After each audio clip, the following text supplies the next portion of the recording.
Trump is now, once again, after that call, coming to Putin's defense, telling Zelensky in a meeting that reportedly turned into a shouting match that Putin would destroy his country if he didn't agree to ending the war on Putin's terms.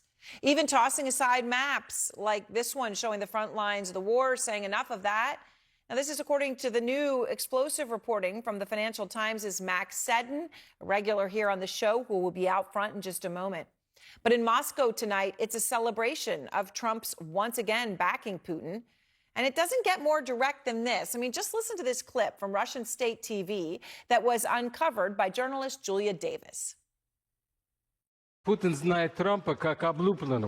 understands Trump all too well. Trump doesn't understand Putin. Putin can manipulate him very well and lead Trump by his nose.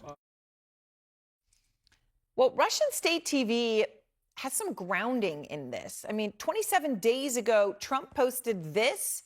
I'll read it. I think Ukraine, with the support of the European Union, is in a position to fight and win. Win is the word Trump put in all caps. All of Ukraine back in its original form. Well, that shocked the world because it was an about face. But I mean, all of Ukraine, its original form, that's Donbass, that's Luhansk, that's Crimea, it's all of it. And headlines blared, calling it a sudden and major shift. But now, once again, the 180 of Trump saying he didn't say what he said. Because when he was asked today about that exact post saying win all of Ukraine back, here's what he said. Well, they could. They could still win it. I don't think they will, but they could still win it. I never said they would win it. Well, of course he did. He posted that 27 days ago. And Russian state television is posting that clip today with the headline, "Does Trump still think Ukraine can win?" And Trump tonight taking it even further, echoing a specific lie of Putin's about not targeting civilians. We strike with high-precision weapons at locations where they make decisions, where military personnel and mercenaries gather, and other similar centers. Did you discuss his ongoing attacks on civilian areas in Ukraine? Yeah. Did you say cut it out? Did you say show an article of good faith to me? I did. But as you know, most of the people dying are soldiers. Which is an incredible thing to say because Trump knows what the world knows, which is Putin hits city centers and civilians as a core part of his war. I've seen it myself in cities. I've seen it in Kyiv. You've seen burning apartment buildings and hair salons and things where people live. I've seen it in small towns in Ukraine. Those precision missiles aim very precisely at civilian areas. And according to the UN, 14,000 Ukrainian civilians have been killed since Putin invaded Ukraine. And tonight, Trump's decision to side with Putin is having major consequences. Senate Majority Leader John Thune backing off a crucial vote, a vote to finally hit Russia with punishing new sanctions that Trump ally Senator Lindsey Graham says could be the, quote, sledgehammer Trump needs to end the war. But now they're backing off that yet again. Also, as if right on cue, the United States is also stalling plans to expand the use of frozen Russian money, right? Money that's in accounts around the world, to unfreeze that money and give it to support Ukraine. That's according to Bloomberg's latest reporting. And Kristen Holmes is out front live outside the White House, where, Kristen, I know you're talking to your sources.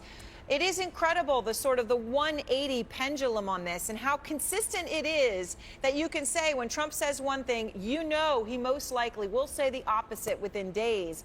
Why is he backing away from what he said now? Yeah, I mean, look, I think that there's a couple of things going on that we need to watch pretty carefully. And I'm sorry, I'm going to take my earpiece out here because I can hear myself in it. We know that President Trump, when he believes that there is a deal on the precipice, that he ends up backing away from any kind of punishment for Russia or for Putin. We've seen this time and time again. The fact that he'll say there's sanctions, he'll say he's frustrated, then he has a conversation with Putin, and the next thing you know, they're putting everything on the table, they're tabling everything, essentially to try and get a deal. But of course, the question remains, when does that stop? Because at this point, again, and I know we talked about this on Friday, we're talking about it again now, it is unclear what they believe they can get out of a second one-on-one meeting with just Putin and Trump when they already had one in Alaska and really nothing came out of it. Now, I will note that they do seem to be doing some preparation for this meeting in a way that we didn't see them doing for Alaska. We know that the Secretary of State has talked on the phone with his counterpart, Sergei Lavrov, trying to kind of lay the groundwork as they move forward. They didn't do any of that when it came to Alaska, but these are raising a lot of questions here as to what exactly is going to happen. And we keep saying this is the most important thing to President Trump, but it seems clear that Putin has gotten in his ear, or at least gotten his ear after that 2.5-hour long phone call.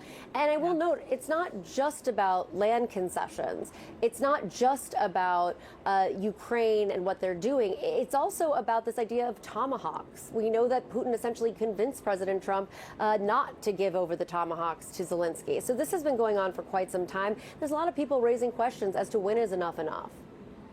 All right. Well, Kristen, thank you very much. And as you pointed out, the tomahawks, right? It was sort of they were going to be a go, and then all of a sudden no, after that 2.5-hour call between Trump and Putin. Max Seddon is out front now, as promised. He is the Moscow bureau chief for the Financial Times. He broke that story about what really happened between Trump and Zelensky behind closed doors.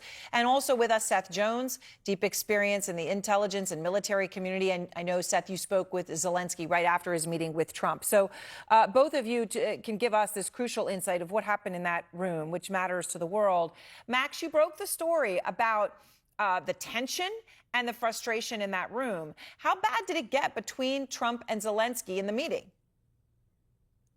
Well, it wasn't as bad as the meeting that we all saw in the Oval Office in February, but it was pretty dramatic. Trump was, according to our sources, he was swearing a lot. At one point, he cast aside some maps of the battlefield in Ukraine, so he was sick of looking at these maps, and really he did a lot to just repeat a lot of Russian talking points and put pressure on Ukraine to essentially accept Putin's conditions. And this would have been really shocking for Ukraine because they had done a lot of work over the last few weeks and months to try to get Trump to a position where the U.S. would pivot to doing more to support Ukraine.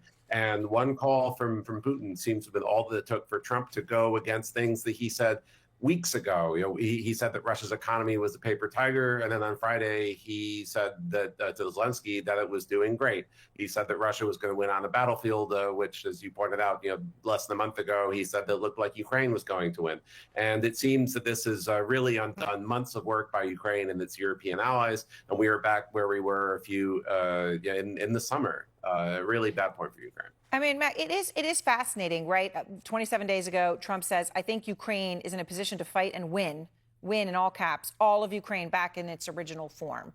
You hear that. That's the public record, Seth. If you're Vladimir Zelensky, you walk into this meeting, but this meeting happens to be right after Trump had a 2.5-hour call with Putin. And so, it's a complete about face. I know you talked to Zelensky after the meeting. What did he say to you? Well, Aaron, actually what was interesting is President Zelensky, after the meeting with President Trump, as he said to me and a few others, he also spoke to European leaders, so he was gauging their views as well. I think one of the biggest frustrations, frankly, for President Zelensky, the Ukrainian government, and the Europeans, as well as, I'm sure, a number of folks in the U.S. government, is it is not clear what the U.S. strategy is right now. There's just a lot of swinging back and forth about who's winning, what types of aid the U.S. is going to provide. It makes it very difficult to predict. So going into meetings in Budapest, it is not clear, again, what the U.S. positions are on any meaningful issue because they're changing day to day, month to month, and week to week. And the Ukrainians had discussions with the U.S. about the Tomahawks, which would be useful for targeting Russian military assets beyond where the Ukrainians can target right now. And then the U.S. president got cold feet, concerned about escalation.